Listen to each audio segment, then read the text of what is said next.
the whole marketing campaign for Deadpool 2 has been all about Deadpool versus Cable, a story that the fans were craving? Well, what if you walked into the movie, and sure, the first 10 minutes were all this epic duel of Cable fighting Deadpool, but then all of a sudden they start pulling back the cameras, and it's just the characters filming that footage specifically for the trailer. They then wrap the shoot, Deadpool pats the actor playing Cable on the back, turns to the audience, says, "Gotcha!" And the movie was then actually about something completely different. It would be an entire marketing campaign selling you on a matchup that is completely falsified. It would be one of the greatest movie pranks of all time. And honestly, it would make it the most epic Deadpool troll possible. And it would still be poking fun at the movie industry where scenes are manufactured specifically for trailers just to mislead audiences. Long story short, that's my fantasy choice for what happens in Deadpool 2. It's not gonna happen, but feel free to use it for your third installment, Mr. Poole.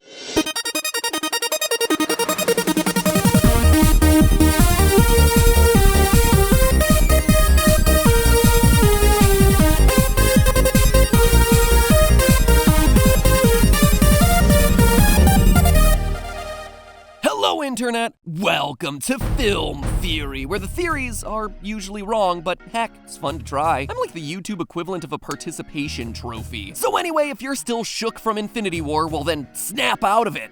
Get it? Snap out of it. Because it's time for Deadpool. Despite the huge amount of attention poured on Infinity War over the last couple weeks, Deadpool isn't one that's gonna be left in the dust. I'm not feeling too good, Cable.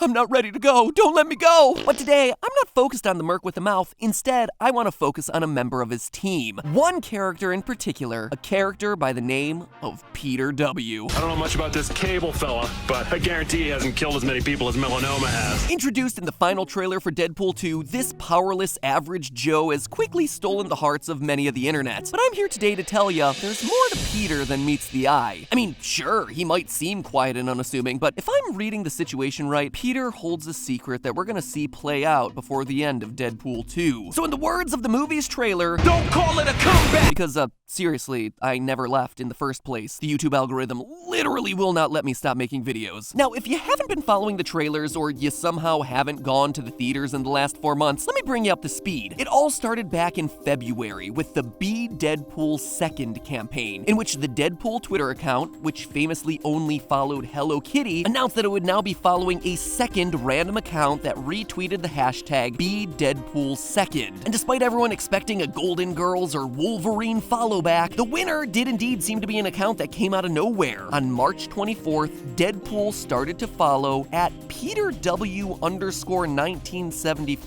And yet, this was far from a random choice or simply just a contest winner. Peter W wasn't just an ordinary Twitter account, but rather a comedian named Rob Delaney acting in character. It's a strange move, but still very Deadpool. Then, just a few weeks ago, it all started to come together when we finally got a good look at who Peter W is in action in the movie's final trailer. Last but not least, Peter. any power you want to tell us about? I don't have one. I just saw the ad. And honestly, this shouldn't have been a surprise to anyone. We should have seen it coming. Back in trailer 1, we actually see a brief clip of 2 headshots. Someone named Bedlam, and this other guy named Peter. So is Peter W in this movie as just some random guy there for the lulz like Dopinder in the last movie? Don't be so quick to judge, because clues seem to be lining up that Peter W here may actually have a more important role than simply comic relief. The Deadpool trailers have been pretty darn direct in revealing that this is a movie about the X-Force. It will be known as X-Force. Isn't that a little derivative? You're absolutely right. There's Domino, who has the ability to manipulate probability, Shatterstar, Pennywise over here plays the acid-spitting Zeitgeist, and Bedlam, the guy with the headshot that we saw earlier, an obscure mutant who can mess with electrical equipment as well as the brain's neural field. Which leaves us with Peter. Sorry, Peter W, to be specific. That last letter there might not seem all that important to emphasize until you consider that one of the X-Force's most famous leaders is a mutant by the name of Peter Wisdom. Peter W. Now, if you don't have the kind of religious devotion to Nightcrawler that, well, Nightcrawler has with religion, you can be forgiven for missing the series of comics usually centering around Captain Britain and his cohort. You heard that right, Captain Britain, who has the power to steep tea. He's like Captain America, but replacing the stars and stripes with, well, chest stripes, I guess. First introduced on page 1 of Excalibur Volume 1, Issue 86, Peter Wisdom starts his career as a hitman for MI6, the secret intelligence service for the United Kingdom. He eventually quits, has a run-in with Magneto, and this is where Peter W. and the new Deadpool movie first intersect. You see, Peter Wisdom becomes the leader of X-Force and starts wearing an eye patch because it makes him look cool, which I gotta say opens the door for Deadpool to make a lot of jokes at the expense of another certain eye-patched wearing team leader. I have bigger problems than you. But a simple name and a team aren't our only connections here. In the comic source material, Peter was British, which may not be the obvious case for Deadpool 2's Peter W, but on Twitter, at PeterW_1974 is following a primary school in Henley-on-Thames, which, if the name doesn't give it away, ain't Brooklyn. It's definitely an odd detail for a Twitter profile that's dedicated to this one single character. Furthermore, in an in-character interview with the website Birth Movies Death, Peter mentions that his father was a detective, which, wouldn't you know it, is also true of Peter Wisdom's father in the comics, who just so happened to work for Scotland Yard. There are also some more meta clues that Peter in the trailers might actually be Peter Wisdom. If we look at the trailers, it's clear that this kid is the focal point of the new movie, a kid that Deadpool calls Russell. This makes him almost definitely Russell Collins, aka Fire Fist, a powerful mutant with the ability to not just control fire like Pyro, I can only manipulate the fire, I can't create it. but to summon fire out of nothing. So what does Russell have to do with Peter Wisdom? Well, nothing directly, but Pete Wisdom's mutant power might make him a good counterbalance. You see, Pete Wisdom's most famous mutant ability is his hot knives, conjuring fiery blades at his fingertips to serve as knives or projectiles. He's like a living, breathing, 1,000-degree knife challenge. But using those hot knives requires that he also has a source of energy. In the comics, Peter summons energy from the sun, but he also is able to absorb power and heat from attacks and explosions. So if there were an ideal X-Force member to wrangle an out-of-control firebug like Russell, someone like Peter who could absorb their raging energy might be the perfect person to do it. And also someone who doesn't realize they can do it until, say, midway through the movie. Now, if you're a loyal theorist, you know that right now is the best part of the episode. Now's the part where I pull out the evidence that I've been hiding away to really drive home the connection between these two tenuously linked characters in order to totally blow your mind. So get ready, here it comes. There is nothing.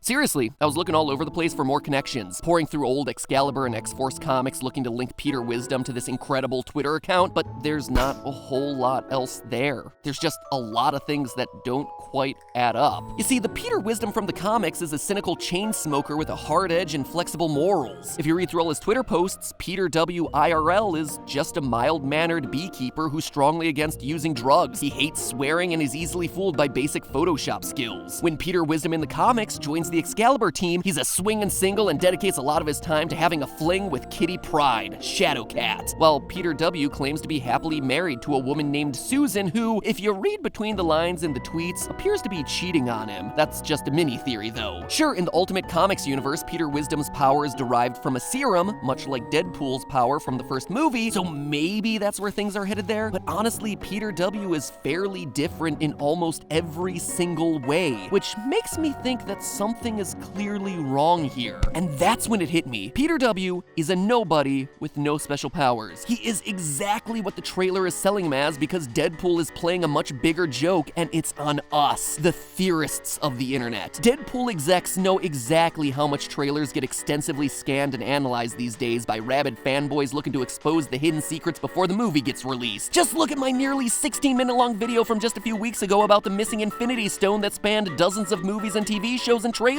and ultimately it amounted to nothing when Infinity War came out. Same with my Last Jedi predictions. Same thing for most of our prediction theories, quite honestly. What better meta Deadpool joke is there in 2018 than to dangle a big juicy question mark in front of our faces, like some average Joe who just so happens to share a letter and a name with a character in a similar story as the comics that the directors are pulling from, and then just Last Jedi it away. Peter's Twitter account here is just a litany of hidden comics jokes. Peter W_1974 1974? Well, 1974 is the first year Wolverine graced the pages of a Marvel comic, in just another reference to Deadpool's best frenemy forever. One of his pinned tweets was of Deadpool riding a tiger with wings, which is just a reference to the classic rainbow Deadpool meme. Peter's wife Susan seems to be cheating on her husband with her personal trainer named Gus, who may or may not be a reference to minor X-Men character Gus Grimm. The fact that the team working on this movie has given out enough information to know it's Peter W, but haven't actually revealed his full name when they've exposed pretty much every other character, it's almost as if Deadpool is inviting us to fall into his trap, to make our own theory. Go ahead and let Peter W reflect whatever you want him to be, because when he ultimately ends up being nobody like we told you in the trailer, it'll make it all the funnier. Peter W is just an absolutely average human being with nothing special to offer the team outside of his unending optimism. It's the ultimate Deadpool joke, purposely leading us in one direction through the trailers and other online marketing tools, only to pull the rug out from under us for the laughs later. Knowing how Deadpool tends to operate, Peter's likely to get himself horrifically killed in the first real dangerous situation he comes across, at which point I wouldn't be so surprised if Deadpool turned to the camera and said, "Hope that didn't ruin your fan theory." Well, sorry, Deadpool. I hope I didn't just ruin your punchline. Actually, I kinda hope it did, because that would mean that one of these prediction theories was actually right for a change. But hey, that's just a theory. A film theory. And do me a favor and actually send this video to @PeterW_1974 on Twitter. Make sure you include me in that tweet, @MattPatGT. Peter W has apparently done interviews in the past, so maybe he'll respond or react to this theory sometime before the release of the movie, which would be incredible. So if you could raise this to his attention, that would be amazing. Make sure you hit that subscribe button that you see on screen right now, so that way if he does respond, you'll be the first to know if we do feature it on the channel. And heck, if you've missed my last Deadpool episodes, well then click the boxes you see on screen. The one to the left is how Deadpool is secretly Ernest Hemingway, which is undoubtedly one of my most absurd theories of all time, and the one to the right is how you could kill Deadpool. Should be a lot of fun.